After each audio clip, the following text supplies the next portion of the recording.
Hello friends, welcome to our YouTube channel brain for code learning. तो आज का जो हमारा टॉपिक है iOS एप्लीकेशन डेवलपमेंट के अंदर वो है किस तरीके से हमने फुटर एंड हेडर सेक्शन को जो है कलेक्शन व्यू के अंदर जो है वो यूज़ करना है। लास्ट वीडियो ट्यूटोरियल्स के अंदर मैंने इंडिविजुअली आपको बताया था कैसे आप कलेक्शन व्यू का जो हेडर सेक्शन है एंड जो फुटर सेक्शन है उसको अलग अलग जो है वो यूज़ कर सकते हैं दो अलग वीडियोस के अंदर।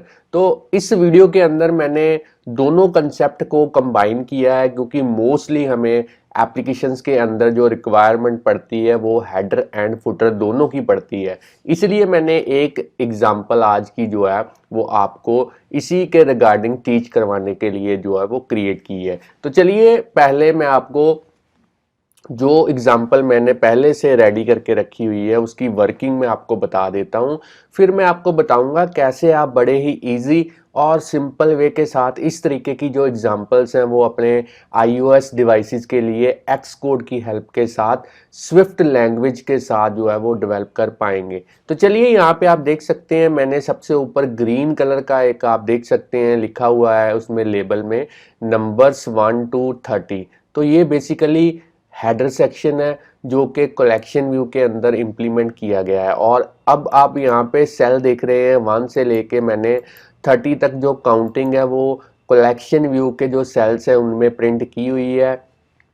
जब भी आपने डेटा को ग्रिड की फॉर्म के अंदर डिस्प्ले करवाना हो तो आप कलेक्शन व्यू को जो है वो यूज़ कर सकते हैं। तो चलिए लास्ट में आप फिर से ग्रीन कलर का यहाँ पे देख रहे हैं background colour end of numbering 1 to 30। तो ये बेसिकली फुटर सेक्शन है जो कि कलेक्शन व्यू के अंदर ही जो है वो इम्प्लीमेंट किया गया है। तो काफ़ी इजी एग्जांपल है। तो ये है हमारी आज की एग्जांपल जो हम क्रिएट करना सीखेंगे। तो चलिए प्रैक्टिकली एप्लीकेशन को इम्प्लीमेंट करने से पहले मैं आपको इस एग्जाम्पल के रिलेटेड जो थ्योरी का जो इम्पोर्टेंट पार्ट है वही आपको बताना चाहता हूं ताकि आप और भी गूगल पे इसके रिगार्डिंग सर्च करके अपनी जो क्रिएटिविटी है वो इन्हांस कर पाएँ। तो चलिए सबसे पहले हमारे पास है UI कलेक्शन व्यू। तो ये बेसिकली सबसे इम्पॉर्टेंट क्लास है जो कि हमें UI किट के अंदर अवेलेबल होती है जिसको हम यूज़ करते हैं ताकि डेटा को कस्टमाइज्ड लेआउट के अंदर जो है वो डिस्प्ले करवा पाएँ। काफ़ी बार ऐसी सिचुएशन आती है जब हमें हेडर एंड फुटर जो है वो लगाना पड़ता है कलेक्शन व्यू कंपोनेंट के साथ। तो जब भी आपने कलेक्शन व्यू के साथ हेडर एंड फुटर को यूज़ करना है तो हमें सप्लीमेंट्री एलिमेंट वाला जो कंसेप्ट है उसकी एडवांटेज लेनी पड़ेगी क्योंकि इसी में हम डिफरेंट टाइप के जो रीयूजेबल व्यूज़ हैं उनको यूज़ करते हैं ताकि हेडर फुटर को जो है वो इम्प्लीमेंट कर पाएँ। अब बात करते हैं UI कलेक्शन व्यू। बेसिकली एक iOS के अंदर बिल्ट इन क्लास है जिसको डिज़ाइन किया गया है ताकि आप मैनेज कर पाएँ ordered collection of data items को और उन्हें प्रेजेंट कर पाएँ एक कस्टमाइजेबल लेआउट की फॉर्म के अंदर। तो काफ़ी फ्लेक्सिबल वे प्रोवाइड करता है डेटा यूज़र को जब भी हम प्रेजेंट करना चाहते हैं। तो कलेक्शन व्यू की हेल्प तब भी आप ले सकते हैं अगर आप डेटा को ग्रिड की फॉर्म के अंदर जो है वो डिस्प्ले करवाना चाहते हैं। तो अगला जो कंपोनेंट है वो काफ़ी इंपॉर्टेंट है जो कि है UI collection reusable view class. तो इसी की हेल्प के साथ हम यूजली जो है हेडर एंड फुटर को जो है वो डिस्प्ले करवा पाते हैं कलेक्शन व्यू के अंदर। और एक और हमारे पास यहाँ पे कंपोनेंट है UI collection view flow layout. तो जब भी हम जो हमारा कस्टम लेआउट है उसका बिहेवियर अगर हम एक्सटेंड करना चाहते हैं तो हम इसकी हेल्प ले सकते हैं। जैसे मैंने यहाँ पे आप लाइव एग्जांपल के अंदर देख सकते हैं हर एक रो के अंदर मैंने दो सेल्स को डिस्प्ले करवाया हुआ है कलेक्शन व्यू के अंदर और दोनों सेल्स की आप विड्थ देख सकते हैं इक्वल है। तो ये इक्वल विड्थ वाला जो कंसेप्ट है ये मैंने इसी UI collection view flow layout की हेल्प के साथ ही इम्प्लीमेंट किया है। जब हम प्रैक्टिकली इसकी कोडिंग करेंगे तब आप जान पाएंगे कि ये वाला भी जो कंपोनेंट है ये कितना इम्पोर्टेंट है। तो चलिए फ्रेंड्स अब मैं इस एग्जांपल को सबसे पहले स्टॉप करता हूँ, इसे मैं क्लोज कर देता हूँ प्रोजेक्ट को ताकि मैं एक बिगिनिंग से जो शुरुआत है अपनी एग्जांपल की वो कर पाऊँ। तो एक्स कोड के अंदर मैं यहाँ पे सिलेक्ट करूँगा फाइल न्यू प्रोजेक्ट। अब आपने सिंगल व्यू ऐप को डेवलप करना है, नेक्स्ट पे क्लिक करेंगे। अब प्रोडक्ट नेम के अंदर आज की एग्जांपल का जो नेम आप जो भी देना चाहते हैं वो आप यहाँ पे दे सकते हैं। तो मैं अपने अकॉर्डिंगली इस तरीके से एक नेम जो है वो दे रहा हूँ। बाकी सेटिंग्स आपने डिफ़ॉल्ट रहने देनी है। जो लैंग्वेज मैं यूज़ करूँगा मैं करूँगा स्विफ्ट। और अब नेक्स्ट के ऊपर क्लिक करते हैं। अब हमने अपने लैपटॉप के अंदर कहीं पे भी एक फोल्डर जो है वो क्रिएट करना है ताकि आज की एग्जांपल का जो सारा सोर्स कोड है उस पर्टिकुलर फोल्डर के अंदर जो है वो सेव हो पाए। इस फोल्डर के अंदर मैं पूरे का पूरा प्रोजेक्ट जो है वो क्रिएट कर रहा हूं। तो यहाँ पे आप देख सकते हैं मेरा प्रोजेक्ट जो है वो क्रिएट हो चुका है। अगर मैं आपको बिल्ड सेटिंग्स के अंदर दिखाऊं तो जो स्विफ्ट का वर्जन है वो है 5 और अगर बात करें एक्स कोड की तो ये है 10.2.1। अगर आपके पास इससे हायर वर्जन है तब भी आप इस एग्जांपल को इसी वे के साथ इजीली डेवलप कर पाएंगे। और जो मेरे पास लैपटॉप है ये है मैकबुक एयर। और फ्रेंड्स अगर आप इस चैनल के ऊपर नए हैं, चैनल की वीडियो पहली बार देख रहे हैं तो जल्दी से इस चैनल को सब्सक्राइब कर लें, क्योंकि इस चैनल के ऊपर हम डेली प्रोग्रामिंग के रिलेटेड जो वीडियो ट्यूटोरियल्स हैं उनके जो सबसे बढ़िया मेथड्स हैं वो अपलोड करते रहते हैं, जिससे आपको प्रोग्रामिंग सीखने और समझने में काफ़ी हेल्प मिलेगी। और इन केस कहीं पे भी आपको कोई प्रॉब्लम आती है तो आप हमें जो है YouTube की वीडियो के नीचे कमेंट कर सकते हैं या फिर डायरेक्टली ईमेल भेज सकते हैं। हम कोशिश करेंगे आपकी जो क्वेरी है उसका जो रिप्लाई है वो जितनी जल्दी हो सके दे पाएँ। तो चलिए इस एग्जांपल को इम्प्लीमेंट करने के लिए सबसे पहले इसका जो ग्राफिकल यूज़र इंटरफेस है उसको इम्प्लीमेंट करते हैं। तो उसके लिए मेन डॉट स्टोरी बोर्ड में चलेंगे। अब हमने इंटरफेस बिल्डर को यूज़ करके इसका ग्राफिकली यूज़र इंटरफेस जो है वो रेडी करना है। तो सबसे पहले इस ऑब्जेक्ट लाइब्रेरी पे क्लिक करेंगे, यहाँ पे सर्च करेंगे कलेक्शन और पहला ही यूआई एलिमेंट जो कि है कलेक्शन व्यू, इसको ड्रैग एंड ड्रॉप करेंगे अपने स्टोरी बोर्ड के अंदर। अब हमने इस कलेक्शन व्यू के ऊपर जो कंस्ट्रेंट्स हैं वो अप्लाई करने हैं। तो उसके लिए मैं यहाँ पे ऐड करता हूँ कंस्ट्रेंट्स। चारों साइड्स पे आपने 0 0 ऐड करना है और इसे अप्लाई करना है एज ए कंस्ट्रेंट। अब आपने इस कलेक्शन व्यू को सिलेक्ट करना है, साइज इंस्पेक्टर के अंदर जाना है और इसकी जो सेल की जो विड्थ है वो करनी है 200, हाइट 200 और इसकी मिनिमम स्पेसिंग सेल के लिए करेंगे 5, लाइंस के लिए 5। टॉप पे सेक्शन इंसर्ट करेंगे 2, बॉटम पे 0, लेफ्ट पे 2, राइट पे 2। तो इस तरीके की जो कॉन्फ़िगरेशन है वो आपने कर देनी है। अब कलेक्शन व्यू को फिर से सिलेक्ट करेंगे, एट्रीब्यूट इंस्पेक्टर के अंदर जाएंगे और यहाँ पे सबसे इम्पॉर्टेंट एक्सेसरीज में दो ऑप्शंस हैं, section header and section footer. इन दोनों को आपने अनेबल करना है। तो चलिए मैंने अनेबल यहाँ पे कर दिया है। अब ऑब्जेक्ट लाइब्रेरी के थ्रू एक लेबल को सर्च करते हैं और इस लेबल को ड्रैग एंड ड्रॉप करेंगे कलेक्शन व्यू के सेल के अंदर और इसकी जो साइज़ है फॉन्ट का 20 और इसका जो स्टाइल है वो आपने करना है बोल्ड और इसको मैं डन पे क्लिक करता हूँ। अब मैं यहाँ पे लेबल पे 1 लिख देता हूँ और अब हमने इस लेबल के ऊपर जो अलाइनमेंट है वो सेट करनी है। तो यहाँ से मैं हॉरिजेंटल इन कंटेनर, वर्टिकल इन कंटेनर दोनों अप्लाई करूँगा ताकि जो मेरा लेबल है वो सेंटर में जो है वो डिस्प्ले हो पाए। अब हमने ऑब्जेक्ट लाइब्रेरी के थ्रू एक लेबल हेडर के लिए यहाँ पे ऐड करना है और इसकी जो विड्थ है वो मैं इंक्रीज़ कर देता हूँ और इसमें मैं लिख देता हूँ हेडर।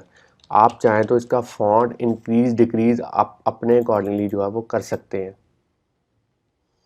मैं यहाँ पे बोल्ड कर देता हूँ और इसी तरीके से एक और मैं लेबल जो है वो ड्रैग एंड ड्रॉप करूँगा नीचे फुटर के अंदर और इसकी भी जो मैं विड्थ है वो इंक्रीज कर देता हूँ और इसका फॉन्ट मैं 20 कर देता हूँ और स्टाइल जो है वो मैं इसका बोल्ड कर देता हूँ।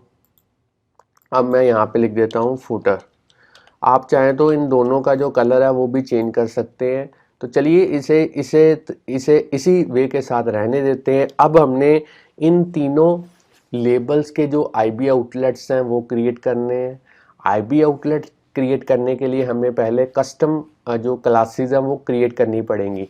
तो यहाँ पे कस्टम क्लासेस क्रिएट करने के लिए यहाँ फिर कह सकते हो सब क्लासेस ऐड करने के लिए यहाँ पे क्लिक करेंगे, न्यू फाइल, यहाँ पे कोकोआ टच क्लास, नेक्स्ट पे क्लिक करेंगे और सबसे पहले जो सुपर क्लास हम यहाँ पे यूज़ करेंगे वो करेंगे UI collection view cell class. और यहाँ पे मैं ऊपर अपने अकॉर्डिंगली जो क्लास का नेम है वो दे सकता हूँ। नेक्स्ट पे क्लिक करेंगे और इसे क्रिएट करेंगे प्रोजेक्ट के अंदर। तो पहली जो सब क्लास है वो क्रिएट हो चुकी है। यहाँ पे फिर से न्यू फाइल, अब हमने कोकोआ टच क्लास को फिर से नेक्स्ट पे क्लिक करना है सिलेक्ट करके। सुपर क्लास अब हम यूज़ करेंगे UI collection view reusable view और ऊपर लिखेंगे हेडर रीयूजेबल व्यू और इसे भी हम नेक्स्ट पे क्लिक करके क्रिएट करेंगे प्रोजेक्ट के अंदर। एक फाइल और ऐड करनी है फुटर के लिए, तो यहाँ पे मैं ऐड करूँगा फुटर रीयूजेबल व्यू और नीचे जो सुपर क्लास है वो आपने सेम यूज़ करनी है UI कलेक्शन रीयूजेबल व्यू और नेक्स्ट पे क्लिक करेंगे और इसे क्रिएट करेंगे प्रोजेक्ट के अंदर। तीनों मेरी जो सब क्लासेस हैं वो यहाँ पे क्रिएट हो चुकी हैं। अब हमने इसे जो ग्राफिकल यूज़र इंटरफेस है उनके जो डिफरेंट कंपोनेंट्स हैं या सेक्शंस हैं उनके साथ इन्हें कनेक्ट करना है। तो किस तरीके से कनेक्ट करना है, सबसे पहले कलेक्शन व्यू को सिलेक्ट करते हैं, इसके अंदर है कलेक्शन व्यू सेल, इसको सिलेक्ट करेंगे, आइडेंटिटी इंस्पेक्टर के अंदर जाएंगे और यहाँ पे my collection view cell class जो है वो कनेक्ट करेंगे, एंटर प्रेस करेंगे।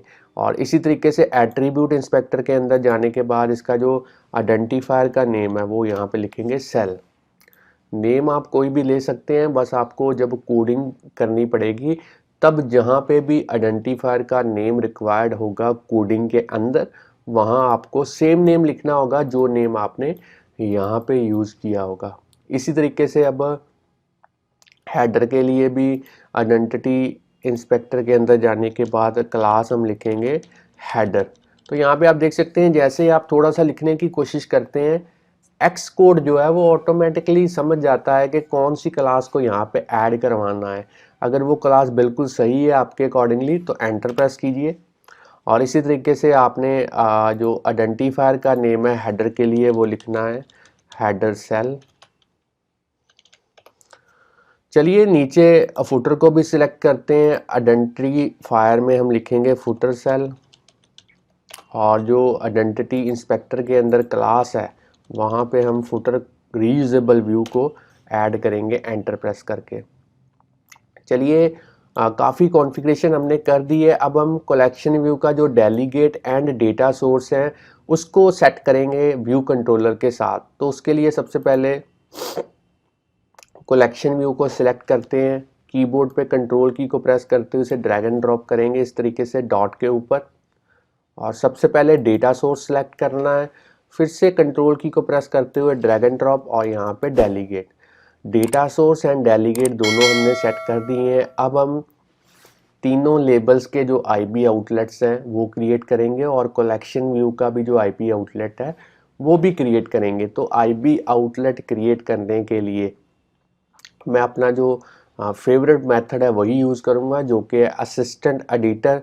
तो मैं यहाँ पे क्लिक करता हूँ असिस्टेंट एडिटर वाली ऑप्शन पे, साइड वाले पैनल्स को मैं हाइड कर देता हूँ ताकि आपको कोई कन्फ्यूज़न ना रहे। तो सबसे पहले बाय डिफ़ॉल्ट जो क्लास ओपन हुई है वो है व्यू कंट्रोलर। तो यहाँ पे अब हम माई कलेक्शन व्यू का जो IP आउटलेट है वो क्रिएट करेंगे। तो यहाँ पे कलेक्शन व्यू को आपने सेलेक्ट करना है, कीबोर्ड पे कंट्रोल की को प्रेस करते उसे ड्रैग एंड ड्रॉप करेंगे। यहाँ पे नेम आप कोई भी दे सकते हैं, तो मैं अपने अकॉर्डिंगली माई कलेक्शन व्यू जो नेम है वो यहाँ पे दे रहा हूँ और इसे कनेक्ट कर देते हैं। अब ऑटोमेटिक की जगह पे आपने मैनुअल के थ्रू यहाँ पे जो क्लास ओपन करनी है वो करनी है my collection view cell class और इसके अंदर जो सेल का जो लेबल है उसको सेलेक्ट करेंगे, कंट्रोल की को प्रेस करते हुए ड्रैग एंड ड्रॉप और यहाँ पे नेम रखेंगे माई लेबल व्यू और इसे भी कनेक्ट कर देते हैं। अब हेडर के लिए मैनुअल के थ्रू जो क्लास ओपन करेंगे वो करेंगे हेडर रीयूजेबल व्यू, और यहाँ पे हेडर के अंदर जो लेबल है उसको सिलेक्ट करके कंट्रोल की को प्रेस करते उसे ड्रैग एंड ड्रॉप करेंगे, यहाँ पे लिखेंगे माई हेडर लेबल और इसे भी कनेक्ट कर देते हैं। अब फुटर के लिए मैनुअल के थ्रू जो क्लास हम ओपन करेंगे फुटर रीयूजेबल व्यू, और अब हमने यहाँ पे नीचे फुटर के अंदर जो लेबल है उसको सिलेक्ट करना है, कंट्रोल की को प्रेस करते हुए ड्रैग एंड ड्रॉप, और यहाँ पे लिखेंगे माई फुटर लेबल। चलिए इसे भी जो है वो कनेक्ट कर देते हैं। तो फ्रेंड्स स्टूडेंट्स यहाँ पे जो आईबी आउटलेट्स हैं वो क्रिएट हो चुके हैं। अब हमारा जो मेन काम है वो है कलेक्शन व्यू को इम्प्लीमेंट करने के लिए जो कोडिंग है वो हमने करनी है। तो कोडिंग बड़ी इजी है, काफ़ी बार कलेक्शन व्यू क्रिएट करना मैं आपको बता चुका हूँ। तो चलिए एक बार फिर से सीखते हैं। स्टैंडर्ड एडिटर के अंदर चलते हैं, साइड वाले पैनल्स को मैं अनहाइड करता हूँ और हर एक फाइल को यहाँ पे मैं सेव करता हूँ ताकि उनकी कोडिंग के अंदर जो रेफरेंसेस हैं वो आ पाएँ। तो मैं यहाँ पे सभी को सेव करता हूँ और व्यू कंट्रोलर के अंदर जाने के बाद यहाँ पे कोडिंग करेंगे। तो सबसे पहले ये कमेंट वाली जो लाइन है इसको मैं डिलीट कर देता हूँ। अब हमने एक्सटेंशन को यूज़ करना है व्यू कंट्रोलर, और यहाँ पे 3 प्रोटोकॉल्स हम यूज़ करेंगे, UI collection view data source, UI collection view delegate, UI collection view delegate flow layout. तो ये 3 प्रोटोकॉल्स को हमने यूज़ करना है। तो मैं यहाँ पे आपको एक टिप बताना चाहता हूँ कि जब भी आपने प्रोटोकॉल्स को यूज़ करना है तो उनको कंफर्म करने के लिए उनके जो कंपलसरी मेथड्स हैं वो आपको कोड करने पड़ते हैं, और कंपलसरी मेथड्स के अलावा अगर कोई और रिक्वायर्ड मेथड है प्रोटोकॉल के रिलेटेड तो उसे भी आप जो है वो यूज़ कर सकते हैं। तो मैं जैसे ही यहाँ पे फिक्स पे क्लिक करूँगा तो आप देख सकते हैं मेरा जो कंपलसरी मेथड्स का जो कोड है वो यहाँ पे स्केलेटन है जो वो बन चुका है। तो सबसे पहला मेथड है कलेक्शन व्यू का ही, यहाँ पे आप देख सकते हैं number of items in section. तो कितने सेल यहाँ पे हम इम्प्लीमेंट करना चाहते हैं आपको मैं यहाँ पे दिखा देता हूँ। तो यहाँ पे मैंने 30 सेल्स जो हैं वो यूज़ किए हैं। तो यहाँ पे हम रिटर्न करेंगे 30। जितने सेल्स आप इम्प्लीमेंट करना चाहते हैं उतनी वैल्यू यहाँ पे आप डायरेक्टली रिटर्न कर सकते हैं। अब यहाँ पे कलेक्शन व्यू का ही सेकंड जो मेथड है वो है सेल फॉर आइटम एट। तो हर एक सेल को किस तरीके से हमने इम्प्लीमेंट करना है उसका कोड जो है वो यहाँ पे हम लिखेंगे। यहाँ पे मैं लिखता हूँ let cell equal to my collection view, उसका dequeue reusable cell method call करेंगे, आइडेंटिफायर में लिखेंगे सेल, फॉर में इंडेक्स पाथ, टाइप कास्ट करेंगे my collection view cell class के थ्रू। अब हमने सेल के अंदर जो माई लेबल व्यू है उसका टेक्स्ट प्रॉपर्टी को सेट करना है, और यहाँ पे जो वैल्यू पास करनी है उसके लिए हम यहाँ पे स्ट्रिंग इंटरपोलेशन जो है वो यूज़ करेंगे, और इंडेक्स पाथ डॉट रो की वैल्यू इसको पास करेंगे। बट जो इंडेक्स पाथ डॉट रो की वैल्यू है वो 0 से स्टार्ट होती है, मगर हमने यहाँ पे जो प्रिंट करवाना है वो 1 से करवाना है। तो इसलिए मैंने यहाँ पे +1 जो है वो साथ में कर दिया ऐड। अब आप देख सकते हैं हर एक सेल के चारों साइड्स पे हमने एक बॉर्डर जो है वो डिस्प्ले करवाया हुआ है, और जो बैकग्राउंड कलर है सेल का वो हमने येलो किया हुआ है। तो इसको करने के लिए यहाँ पे हम कोडिंग करेंगे लेयर डॉट बॉर्डर की विड्थ यहाँ पे आप कम या ज़्यादा कर सकते हैं, और बॉर्डर का जो कलर है वो भी आप यहाँ पे दे सकते हैं अपने अकॉर्डिंगली। तो मैं यूआई कलर के थ्रू जो ब्लैक कलर है वो यहाँ पे यूज़ करूँगा। अब हमने सेल का जो बैकग्राउंड कलर है वो भी यहाँ पे स्पेसिफाई करना है येलो, और इस सेल को जो है रिटर्न करना है इस तरीके से। तो ये वाला मेथड जो है वो हमारा कंप्लीट हो चुका है। अब हमारा जो नेक्स्ट मेथड है वो है हमने हर एक रो में जो 2 सेल जो प्रिंट करवाने हैं डिस्प्ले करवाने हैं उनकी इक्वल जो विड्थ है वो होनी चाहिए। तो उसके लिए मैं यहाँ पे एक मेथड यूज़ करूँगा जो कि है साइज़ फॉर आइटम। इस तरीके से जैसे मैं लिखूँगा एंटर प्रेस करूँगा तो मेथड का जो स्केलेटन है वो यहाँ पे बन चुका है। अब इसके अंदर हमने कोड लिखना है let size equal to my collection view dot frame dot size dot उसकी विड्थ -10 पैडिंग के लिए और 2 के साथ डिवाइड करेंगे, क्योंकि 2 इक्वल सेल्स में हम जो है इसको डिवाइड करना चाहते हैं। और यहाँ पे रिटर्न करेंगे CG साइज, विड्थ हम यहाँ पे पास करेंगे साइज के अकॉर्डिंगली, और हाइट हमने यहाँ पे 200 जो है वो बाय डिफ़ॉल्ट लेनी है। इसको एक बार मैं सेव कर देता हूँ। अब हमारे पास जो मेथड है वो मेन मेथड है जो हमने इम्प्लीमेंट करना है हेडर एंड फुटर सेक्शन को इम्प्लीमेंट करने के लिए।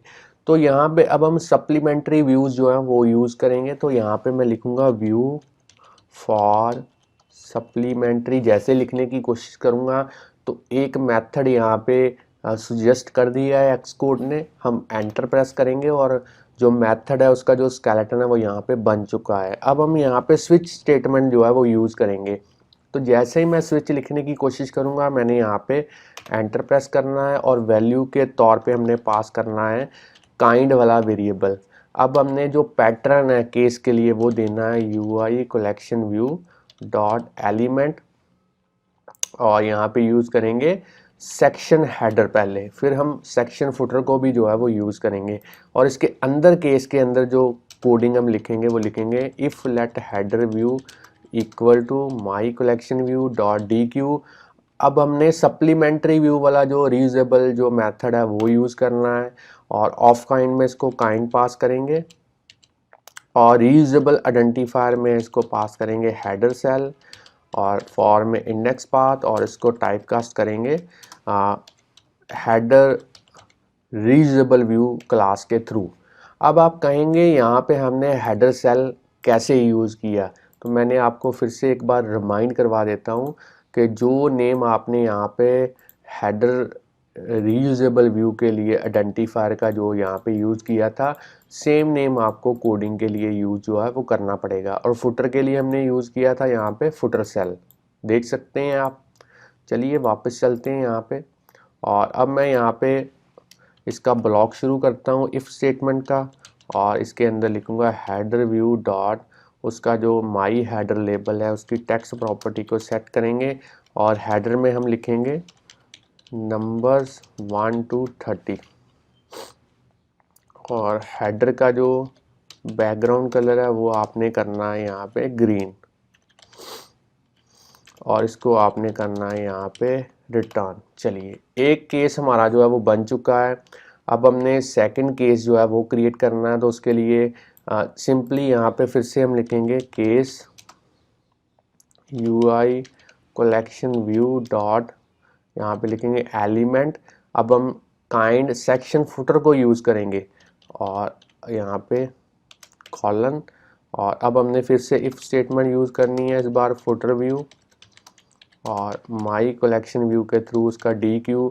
सप्लीमेंट्री व्यू वाला जो मेथड है वो ऑफ काइंड में काइंड, और आइडेंटिफायर में फुटर सेल, इंडेक्स पाथ, और इसको टाइपकास्ट करना है हमने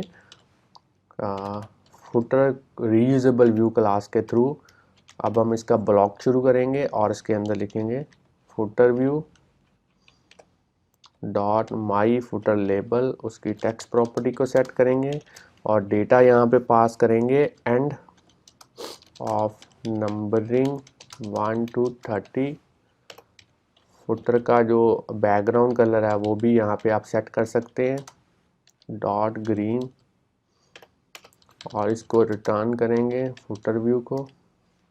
और अगर इन दोनों में से कोई केस नहीं एग्जीक्यूट होता तो बाय डिफ़ॉल्ट यहाँ पे अब हम एक blank UI collection reusable view का जो यहाँ पे ऑब्जेक्ट है वो इसको पास करेंगे। और इन केस स्विच स्टेटमेंट भी एग्जीक्यूट नहीं होती तो यहाँ पे फिर भी हम रिटर्न करेंगे UI कलेक्शन व्यू रीयूजेबल, यहाँ पे कलेक्शन रीयूजेबल व्यू, और इसका ब्लैंक ऑब्जेक्ट जो है वो इसको पास करेंगे।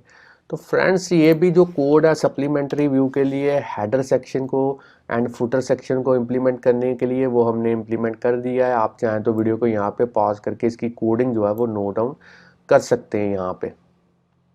तो फ्रेंड्स हमने काफ़ी यहाँ पे 99% 100% ही वैसे हमने जो कोडिंग है वो कर दी है और जो हमारा ग्राफिकल यूज़र इंटरफेस है वो भी रेडी है। अब हम पुरानी ऐप को यहाँ पे बंद करते हैं और इस नई ऐप को बिल्ड एंड रन करके देखते हैं क्या ये प्रॉपरली सिमुलेटर के अंदर जो है वो वर्क कर पाती है। तो यहाँ पे ऐप जो है वो सक्सेसफुली बिल्ड हो चुकी है विदाउट एनी एरर।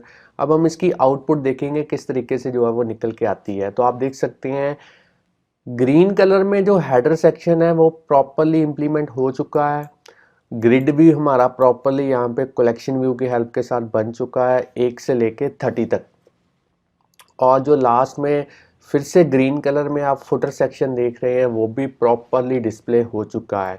तो इस हिसाब से हमारी जो एप्लीकेशन है वह बिल्कुल प्रॉपरली वर्क कर रही है। तो फ्रेंड्स अगर आपने आज की एग्जांपल के थ्रू सीख लिया है कि कैसे footer section and header section दोनों को एक ही ऐप के अंदर यूज़ करते हैं कलेक्शन व्यू की हेल्प के साथ, तो जल्दी से इस वीडियो को लाइक कीजिए। अगर और भी वीडियोस हमारे चैनल के ऊपर आप इसी तरीके से देखना चाहते हैं तो चैनल को सब्सक्राइब करना मत भूलिए, बेल आइकॉन को प्रेस कीजिए ताकि जैसे ही हम कोई नई वीडियो अपलोड करें तो उसका जो नोटिफिकेशन है वो आपके पास उसी टाइम पे पहुंच पाए। तो चैनल के साथ बने रहिए, वीडियोस देखते रहिए, प्रोग्रामिंग सीखते रहिए। Thanks friends for watching our videos. मिलते हैं किसी नई वीडियो के अंदर किसी नए टॉपिक के साथ, तब के लिए बाय बाय।